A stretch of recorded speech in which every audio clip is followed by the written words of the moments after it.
Well, it really is a pleasure to be here and to be listening to so many inspiring talks. And I think you'll have gathered over the morning and early afternoon that many of the themes appear to be the same. And I'd like to present Penny Bron Cancer Care's approach to this whole dilemma of how do we support people affected by cancer.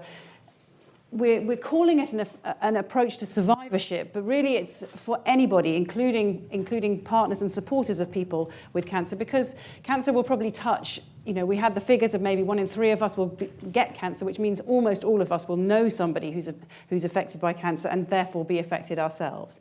And obviously, over the course of the morning, we've talked about prevention, we've talked about helping with treatment, we've talked about the effects of people who are now long-term survivors, but who are still affected by the effects of the cancer or their treatment. So I'll hope to show you, in the course of the talk, a little bit about how we go about approaching that. So I'd like to talk a little bit about our organisation, and a little bit about what we mean by the Penny Bron whole person approach. And you'll see it has many commonalities, but hopefully also I feel, having listened to this morning's talks, that it's a kind of bringing together of many of the things that we've already heard about.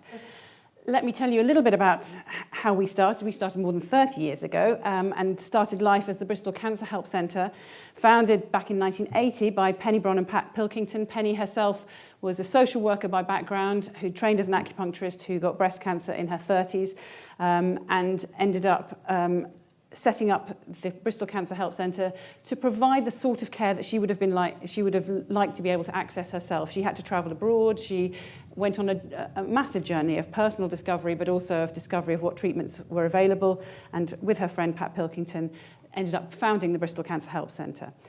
Initially, it was set up as a very small charity, totally on sort of voluntary activity. Then it started to become more of a kind of private clinic, offering bursaries so that nobody was ever excluded because they couldn't pay, but the only way it could keep itself funded was to charge for its services.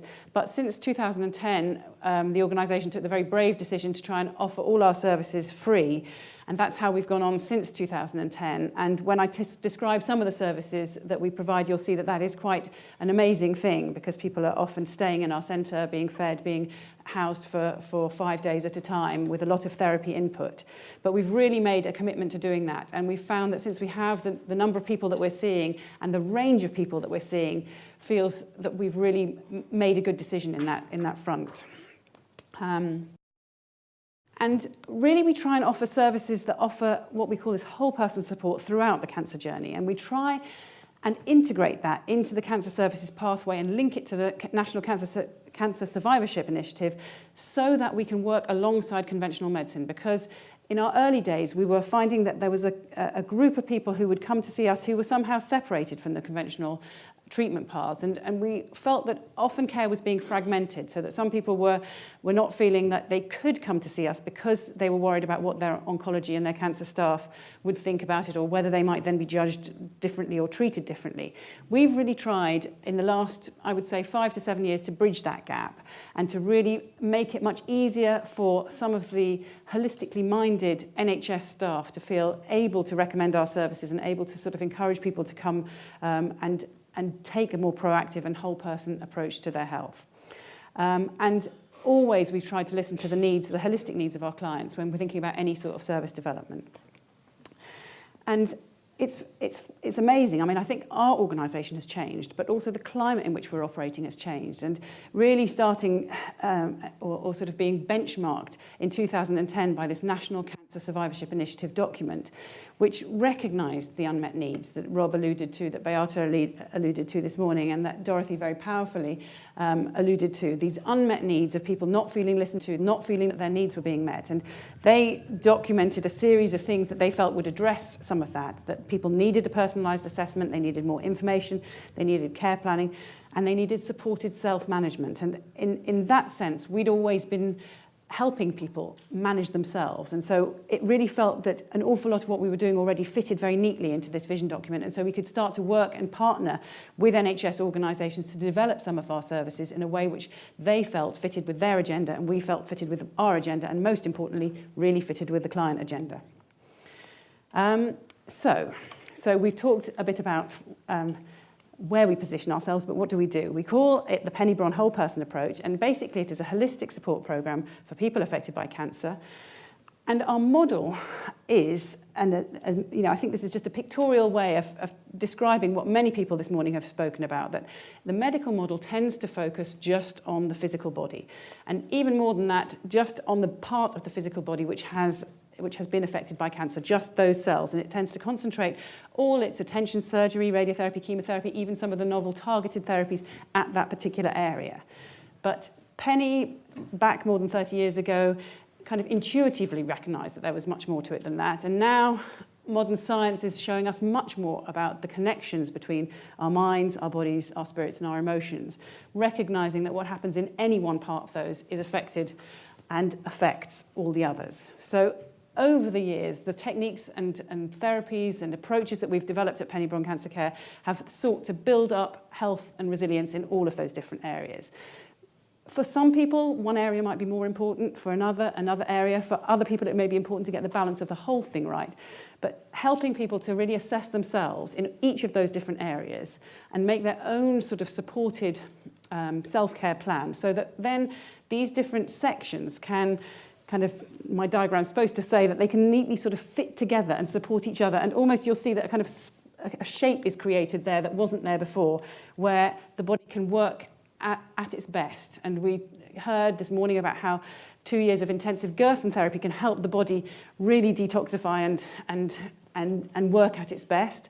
And for many people, there will be a different route into that. And as Beata said at the beginning, it feels like there's many different ways to support the body, but we feel that giving people that model so that they realise there's so much more to be done than just go along with the medical treatment, and that things that they can do can support the way that that medical treatment works. So that kind of in a nutshell is our model. And I suppose our working hypothesis is that improved self-care, and we can demonstrate this very well and easily, and there are many, as Rob Thomas indicated, many studies which show that that increases well-being and increases resilience, and that people then can cope better. And our hypothesis is that with the better coping, there can be better recovery and repair from treatment, maybe fewer late side effects, and maybe reduced recurrence. So we've seen how the early evidence, although it's incredibly hard to collect this kind of evidence because it's long-term, and because, as Rob alluded to, nobody makes a profit doing this kind of research. So we know it from other aspects of our lives that, when we're feeling better and more resilient, we throw off a cold more quickly, our immune systems help our wound healing be better. And surgeons and doctors know this really through their observation of their patients, but it's just hard to provide the concrete evidence that will make a clinical commissioning group put the money there. So that's what we try, and that's in the back of our minds, that actually helping people to improve their self-care and build their resilience will, whatever they're facing, whether it's the emotional crisis, whether it's the side effects of treatment, whether it's actually improving their long-term chances of staying disease-free, all will be better aided, and very much in the process they will feel better as a result. And that really comes down to the motivation to keep people engaged in this sort of approach. So our approach uses a combination of different things because, as I said, I think we really try and make sure there's something for all comers. So we use medical information. We try and, very much as Dorothy was saying, a lot of people come really not understanding what's happening in their body, not understanding why the different treatments that they've been offered have been chosen and what are the risks and benefits, and don't feel able to make informed decisions about that. We use psychological, emotional and group support, and the group support is a very, very powerful ingredient of what we do, because a lot of our interventions, as you'll hear, are group interventions, and the support that other people can give each other is not to be underestimated. We talk a lot about lifestyle advice, and you'll hear more about that. We teach people a range of self-help techniques, including meditation, relaxation, imagery, visualization, and we offer complementary therapies as well. And the approach has been developed and refined over the years by doctors, nurses, therapists, and the people with cancer. And it's designed to work alongside medical treatment. So people shouldn't ever feel that there's a conflict or that there's a problem pursuing both paths. And we work now, I would say over the last 5 years, we've worked much more closely with our oncology colleagues who've come into our centre to give talks. Nurses from the chemotherapy day unit come on a regular basis every fortnight to sort of speak to some of our clients. So it really does feel like it's beginning to be more integrated than at any point in the past. And it's really about giving people practical tools to live well. So Dorothy said it's all about living well. That's, our courses, our sort of flagship course is called Living Well with the Impact of Cancer. So I think we're all singing from the same hymn sheet in a sense, it just slightly different way. So the sorts of medical information we'll give to people will include explaining what is cancer. And I think some people really don't realise that cancer cells are being formed in their bodies all the time and that we do have powerful inherent mechanisms to deal with, to detect and destroy cancer cells. So we give them that information. We talk a lot about the relaxation and the stress response, and we help people to assess where they are on that and teach them about the physiology of stress and how states of chronic stress are immune suppressant and what people can do to shift themselves from a sympathetic stress response to a parasympathetic relaxation response. We feel it's really important to not to sort of patronise our clients and to sort of give them the information that we would want. And so at whatever level. And so we talk about some of the sort of more detailed science. We talk psychoneuroimmunology is a long, complicated word, but often people get really excited when they hear that the mind has a direct effect via the nervous system on the cells of the immune system. And we often, now this hopefully will work, we often show them a little video. So I don't know if anybody of you have ever gone to a lecture by David Servan-Schreiber. Does the name David Servan-Schreiber ring any bells? He's written a fantastic book called Anti-Cancer, A New Way of Life, which really describes this holistic approach. And I was lucky enough to go to a lecture of his in San Francisco, and he showed this short video, which is actually a YouTube clip. So I tell people if you want to see it, you can just go on YouTube, search granulocytes kill cervical cancer cells. Because it's YouTube, sometimes there's a little advert that we have to skip. But basically, this is a speeded up video. I'll just stop it there for a minute.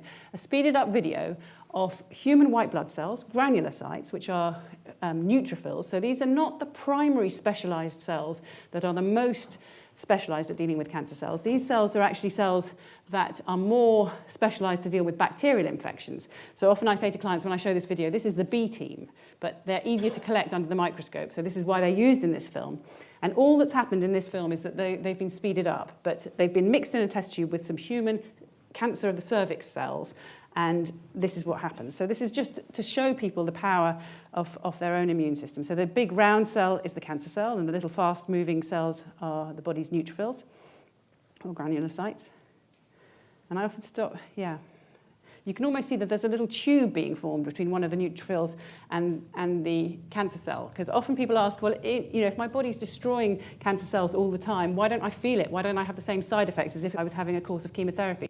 And I show them this and say it's incredibly targeted. We talk about targeted therapy in modern medicine as if it was an invention that we'd made, but actually the neutrophils are highly targeted and will only take out cells that they are concerned about or that have abnormalities which are threatening the life of the organism. And you can see that it's made a little tunnel, so that it's injecting the killer poison that it needs to destroy that cell from the inside down that little tube without any spillage or side effects into the remaining area, so that other normal cells are left completely undamaged. So there's another cancer cell there you can see with the yellow arrow. We also share with people some of the exciting scientific discoveries in epigenetics, which is showing that what's written into our genes isn't necessarily expressed in our lives, and that actually our lifestyles and the environment can have much more of an effect. He talked about tumor suppressor genes being switched on by certain healthy lifestyle changes and tumor promoter genes being switched off. There's been some long-term studies of people meditating, and the control group who didn't meditate compared to the group who were meditating on a regular basis showed upregulation of certain genes, downregulation of certain other genes. So again, it's just opening the potential. We also talk a lot about nutrition. We talk about, in general terms, giving people the idea that an anti-inflammatory, unprocessed, low glycemic index, plant-based diet is the most conducive to general health. And accepting that everybody's individual as well. So those are our general guidelines, and they fit very, I think, from what Rob was saying, I think many of the foods, we encourage a variety and colour so that we can get that synergistic effect that he was talking about using one chemical but not in excess, balancing it with other chemicals, and using food very much as nature has presented them to us. And we talk about some of the newer and very exciting research that's showing how important the bacteria that live in our gut are in terms of affecting our mood, our function, but also the way our physiology plays out. And so thinking about that aspect of ourselves and how food and lifestyle may affect our microbiome, the bacteria that live in our gut as well. And we also, Rob mentioned the Dean Ornish work, so I'm not going to go into that in a lot of detail, but it's this combination. Dean Ornish, rather than say, I'm interested in one aspect of it, he thought he'd taken a comprehensive lifestyle program, manage it very intensely. So his group were supported to make pretty intensive lifestyle changes. It was a low-fat, plant-based diet. They were regularly meeting for psychosocial support. They were taught yoga techniques and doing aerobic exercise on a very regular basis. And as he said, he elegantly showed that in a group of people who weren't receiving any other treatment but who were being followed up for prostate cancer, there were significant changes, not just a slowing down of the growth, but an actual reversal of some of the changes, both in terms of the chemical, the PSA, which is a marker of activity of prostate cancer, but also physically in terms of the size of the cancer. This is MRI spectroscopy, where the red area shows the active cancer, and a year after being on the program, that area was smaller but also less intensely active. And as he said, this is the slide where they took the blood from the cancer patients who'd been on his program and mixed it with cancer cells in the test tube, and showed that the blood of people who'd taken part of this comprehensive lifestyle program was much more active at inhibiting the cancer cell growth. So he's really done that. The other interesting thing that he did in that study was to look at how much people changed their lives and how much inhibition of cancer cell growth in the test tube there was. And he showed that people who, what he called at a high adherence, so the people in this right-hand column, stuck with the program more than 88%, they had the biggest degree of inhibition of cancer cell growth. One of the important things that we do is to try and get people to think about themselves as experts in their own physiology, and to try and map their own sort of self-regulation in terms of how they feel these different aspects of their life are affecting their health. And as I said, each person is slightly different, and each person may identify a different area that they feel they may want to work on more, or that they feel is stressing their system more than other areas. But these are some of the things that we get people to think about, and it's very important to bear in mind, especially with people affected by cancer, their physical symptoms, and not to neglect those, because they can often dominate, and so that we can do whatever we can to help with symptom control and help them get the best care they can. But as well, thinking, well, you can have the best care in the world, but if actually your support and your relationships aren't working well, or you're feeling that your creativity is completely stifled, or you're feeling that you can't sleep and that your energy levels are rubbish. So we get people to map themselves and then be part of planning their program. So our approach then would really be that we map the holistic needs of people, and we try and then fit an intervention that will most closely meet those needs. All our services are developed with those different threads in, and so most of our services will have facets of these things. So we definitely help them look at their nutrition, so they assess it, but we will also give them guidance and help them see how they can make practical changes. Exercise facilitation, we help them set realistic goals for themselves and help them plan in manageable ways. We use relaxation, guided imagery and meditation an awful lot and encourage that as part of the package. We offer counselling and support groups and very much peer support, as I've said, in a very peaceful setting. So often if people do come and stay at the centre, it is time out where they can reappraise things. I think it was Rob mentioned this idea of a teachable moment, and often we see that having a diagnosis of cancer, or sometimes it's when the cancer comes back, sometimes it's having a relative who's been diagnosed with cancer, it suddenly changes everything. And people are really prepared at that point to reappraise an awful lot and just need the time and the space to do that. So I wouldn't underestimate time and space alongside all these other things that we've been talking about. And complementary therapy is often also often give another supportive, non-verbal and allowing another person to be there alongside. Dorothy put it really nicely with the sort of, just having some physical touch often is just incredibly healing. So let's just break those down a little bit more. Nutritional intervention, we come back to this in many ways. We encourage people to just enjoy their food. And so sometimes we may not give as prescriptive advice as some may expect, but we're trying to get people on board with the idea that the joy of living is more motivating ultimately than the fear of dying. A lot of people come to us in a very fearful state and we're prepared to make changes because of fear. But what we've found over the years is that sustaining that change really comes when people actually start enjoying what they're doing and feeling better for it. So we give cooking demonstrations where one of our nutritional therapists is also a home economist and also had an agriculture background, so she knows food and she knows food sourcing and she can bring history of food into it, and she makes it a very enjoyable and very sort of empowering experience. But we also offer one-to-one consultations with a nutritional therapist where more specific needs can be discussed, because some people are ready to make huge changes, some people need encouragement to make much smaller step-by-step changes. And we also, very importantly, run a course called Foods to Nourish Body and Soul. And I think this is part of our sort of joining it all up, because we recognise the spiritual aspects of food as well and the social aspects of food, and helping people really develop a relationship with their food that then means that they feel much more connected to it and much less likely to buy some synthetic process, something that you can't really recognise what it ever came from, and much more likely to choose something that's lived well and that is colourful and maybe a little bit more bumpy than the straight carrot that you get in the Waitrose package or the Asda sort of pack. So we're trying to encourage those multi-dimensional aspects of all of our interventions. I've talked a little bit about the plate, and Rob's talked about it. We definitely want to encourage variety, and we want to encourage some of those really helpful phytochemicals and nutraceuticals that have kind of been squished out of our diet as we've gone for easy flavourings with fat and salt and sugar. We've replaced some of the things, the herbs and the spices that would have traditionally given us so many more helpful phytochemicals. So that's really at the centre of things. So that's the food aspect of things. Physical activity, it's supervised, it's tailored to individual ability. And again, the point is to try and get people engaged with something that they enjoy. Very interesting research shows that the same physical activity done as part of your daily work produces less beneficial effects than if it's done as part of your journey to and from work, and that's even less beneficial effects than if you're doing it purely for recreation. So we really try and get people to kind of enjoy their activity, and we run regular group classes in yoga, in Nordic walking.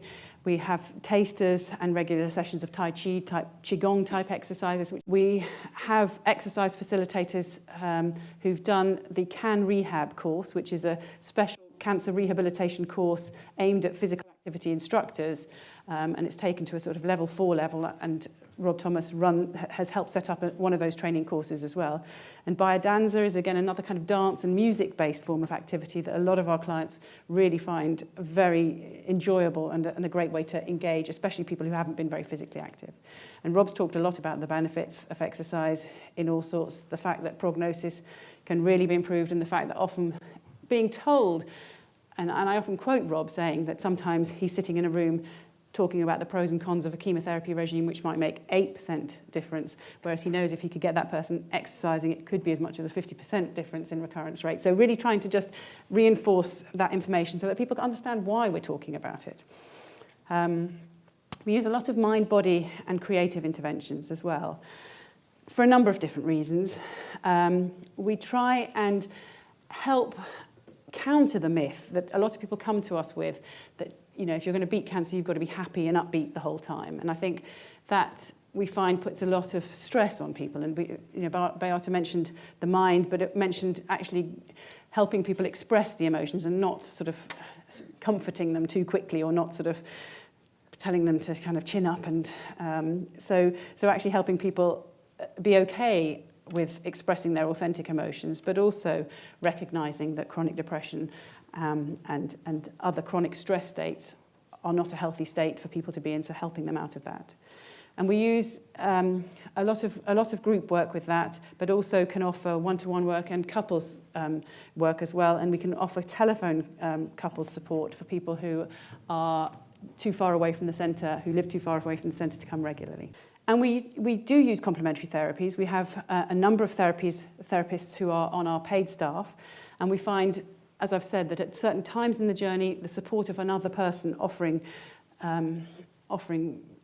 supportive complementary therapy can be very helpful, but also complementary therapy can have some very direct specific effects, particularly in terms of side effects of treatments, particularly in terms of troublesome pain or fatigue levels. And so we try and take what we call a pragmatic, evidence-informed approach to complementary therapies, because when you go and consult the literature, as Rob kind of alluded to, often the systematic reviews just say, yes, there have been many studies done, but the results are kind of some positive, some negative, and mostly they're too small to draw any firm conclusions, and the bottom line always seems to be more research needs to be done, which is fine if you've got all the time in the world, but actually if you're somebody faced with difficult symptoms right now, then our approach is safety first. So we always choose complementary therapies with a favourable risk-benefit ratio, especially if people are in the middle of undergoing complex cancer treatments, radiotherapy or chemotherapy.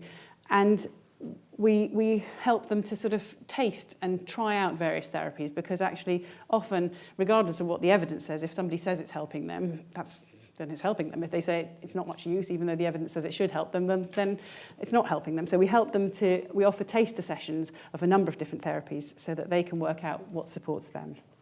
So I just want to tell you a little bit about the way we package our services, because that's changed over the years as well. And we recognise that a lot of people are just very new to this whole approach, and especially since we've gone free, and especially as we've started getting more referrals from our NHS colleagues, we're having people come into our service who really have never thought that how they lived their life had any impact on actually their health, and certainly not on a diagnosis of whether or not they would be diagnosed with cancer. So we offer a taster day where people can kind of see the place, meet us, realise that we're not all, what did Beata say, hippies sitting under a bush smoking cannabis, and kind of that actually there is, just get a flavour of what this might entail. Then we run Living Well courses, which are, I'll tell you a little bit more about. We run a treatment support clinic for people who are in the middle of or preparing for or recovering from active cancer treatments from chemotherapy and radiotherapy, and we run that very much in partnership with the local oncology centre. And we have more of an outpatient facility as well, where people can dip into groups, classes, or one-to-one therapy sessions in a way that's much more tailor-made package. But that's obviously for people who live locally. And then, as I've hinted with the retreats, we also have some more residential follow-on courses for people who want to individualise the approach a bit more fully, or who want to come back and take it a little bit deeper, either at a nutritional level, or a physical level, or a psychological level, or a spiritual level. We've said how really the National Cancer Survivorship Initiative vision document stimulated us to sort of package some of what we'd been doing over the last 30 years into a course which we now call the Living Well with the Impact of Cancer course. And that was specifically designed to meet this sort of stated survivorship need. And we base it on 6 areas in which people are impacted by the diagnosis of cancer, because this is how Macmillan and the government-funded NCSI felt that it was most useful to address the needs, and it certainly served our course well. So we take elements of the course, which is run as a 2-day residential, or run over 3 afternoons on consecutive weeks, or run over 7 2-hour slots over consecutive weeks. So there's many different ways that we can package it. We've designed that course around these different aspects, and we go into showing how people can make a difference to their own health and well-being in each of these different areas. Each course is delivered by 2 trained facilitators, and we do a mix. Sometimes it's just for people, say, with prostate cancer. Sometimes it's just for people with ovarian cancer. Sometimes it's generic and mixed across a whole range of cancer sites. And always it's, actually we've run a couple of just for women with metastatic breast cancer, but other than that, it's usually a real mix of people who may just have been diagnosed to some people who've been living with their cancer for many, many years. This is a very, very brief summary. People were asked to say what their biggest concern was, say what their second concern was, and then to rate their overall well-being. And actually just in terms of before and after the course, mostly which were offered just over a weekend or a two-day period, you could see that already their concerns were being addressed, and actually well-being concerns had already improved just after the 2 days of the course. And actually these were statistically and clinically significant changes, because a change of 1 on this MICOR scale, we call it, is considered clinically significant.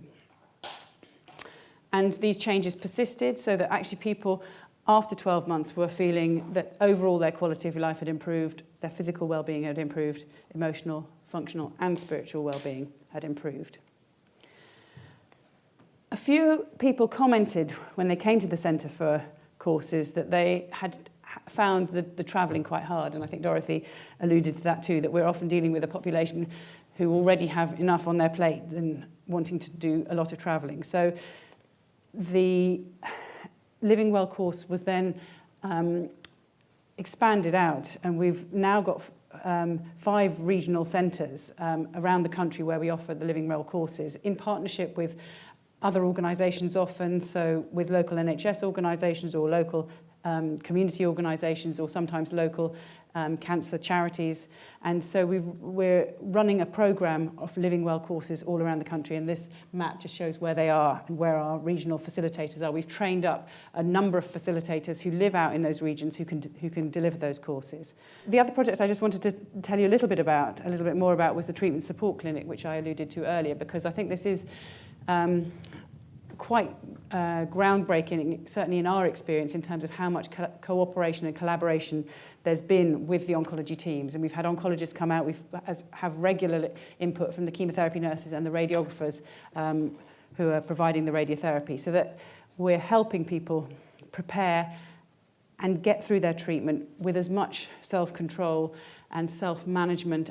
And Beata mentioned this vacuum feed. You know, once you're diagnosed with cancer, you feel like you've been sucked into a big vacuum cleaner where nothing that you do is of any sort of where nothing you do can really change what's going to happen. Rob talked about how important it is for women who are having chemotherapy for breast cancer not to put on weight, but actually often that's exactly what happens, because of the steroids they're put on, because of the dietary advice they're given, and because of just how it affects their mood and their ability to cope. So helping people stay well through treatment really feels like a priority if we're going to help them as long-term survivors. And as I said at the beginning, our theory is that if we keep people well through treatment, maybe we might minimise some of the late effects, maybe some of that depression that typically kicks in, some of those physical symptoms, that fatigue. If we get people exercising early on, there's evidence that they're much more likely to stay exercising beyond their treatment than if we try and start it after treatment. So we're really trying to work with the self-management agenda.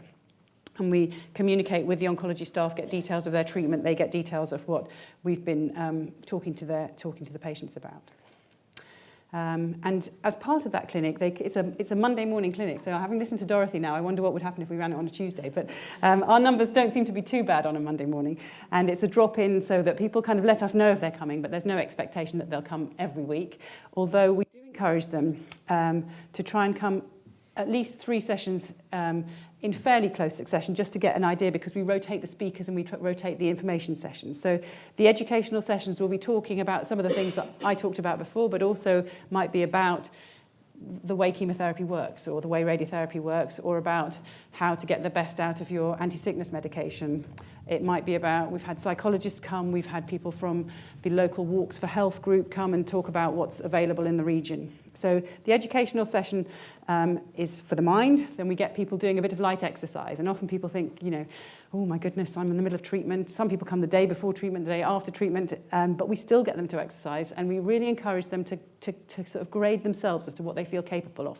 The social support for there is fantastic too. They have a break with a healthy snack and often drinks, and often taste is a real problem going through chemo. So we try and help them understand how you can use natural flavourings and natural ingredients to sort of compensate for that lack of taste and that sort of metallic taste that sometimes affects people right the way through treatment.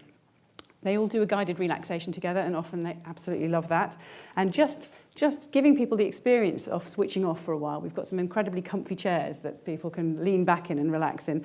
And often people say that's the first time I really knew what it felt like to feel relaxed. And then they have the option of some acupuncture, which is a treatment that our local oncologists feel very happy to give alongside chemotherapy because it's not a chemical-based thing. So we've had a lot of support with that and actually have found it to be incredibly helpful symptomatically for a number of patients. And obviously there's the peer support, you're meeting other people, and for a lot of people that's the main thing, that finally they can talk about some of the things and just say, I don't feel embarrassed to talk about this because I know everybody's in the same boat. This was one comment from one of the treatment support clinic users. It's definitely improved my well-being. It's inspired me to focus on living with my condition more positively. I've never looked forward to Monday mornings so much before. And that's quite a nice thing to hear, when not only is it a Monday morning, but it's a Monday morning while you're on chemo, so that's not too bad. We do, as I said, have a day clinic. What's nice about the day clinic is that it's client-focused and they have an opportunity for a real holistic assessment and an introduction to all the services that we offer so they can tailor-make their own programme.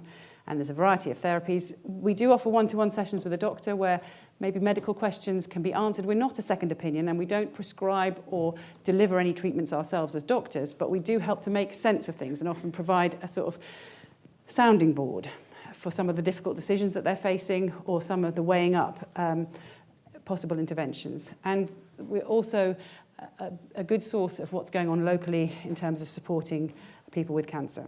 And we liaise very closely with the local Macmillan information service for that. We have a helpline too, which is staffed by trained volunteers, and which often is a first port of call for many of the people who are calling us. They also provide some of the follow-up support after people have been on one of our courses, and that's really important because people can have a great experience, really enjoy meeting the group, feel very bonded, but then it becomes quite hard to maintain some of those healthy sort of changes further down the line. And so we follow people up with a phone call after they've attended a Living Well course, see how things are going for them, see whether they might need some of our other services. And we're looking at bolstering that even more. It's interesting that Macmillan and the National Cancer Survivorship Initiative have kind of revisited their report 3 years later, and I think made it fit even more closely with some of the things that we're talking about. So sustaining recovery, promoting recovery, supporting people, and improving survivorship intelligence. So that, really trying to give people the tools and the information that they need to make their own journeys as good as possible. I think it is really, really important that when we give people the tools with which they can make a difference to themselves, I think it's important that we balance this with some realism as well, because I feel very privileged as a doctor to work in an environment where I feel I'm not causing too many people too many side effects. I work as a GP as well, and a lot of times I'm often explaining to them, well, we'll give you this medicine, it should help this, but it might cause this, this and this. Whereas a lot of the interventions that we use at Pennybron, I feel absolutely confident if they're not making you feel better, then we need to think again and kind of change things, but they're not going to make you feel worse. But the one thing I do think that we can sometimes do is give people a big guilt burden, that somehow by talking about things that they can do to make things better, we can end up making them feel that they caused their cancer in the first place, and that if they don't do well, it's their own fault and they blame themselves. And so we often do really try and help put this in perspective and say that probably a third of what happens to us is directly under our control.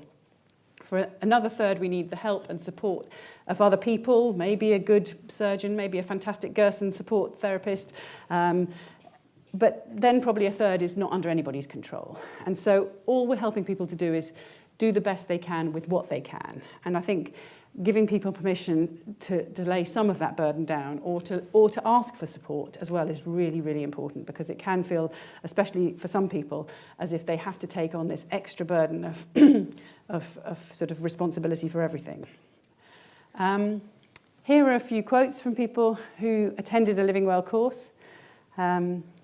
I don't know if you want me to read them. I've got on my bicycle more for short journeys, left the car at home, walked for pleasure. These may seem like small changes, but actually the evidence shows that moving somebody from somebody who is in the most inactive quartile up can make quite a profound difference. I'm leaving with a feeling of hope rather than just having to accept and feel angry about a diagnosis. I found the course life-changing. And I think this is lovely. It helped me to look forward to the future rather than just treading water in the present. And I think that's often how people, especially in that vacuum cleaner phase, feel that they're sort of just keeping up. And it's not everybody, but it's a significant proportion of the people we see end up making changes that really do make them feel like they've made, that they haven't been as well in the past.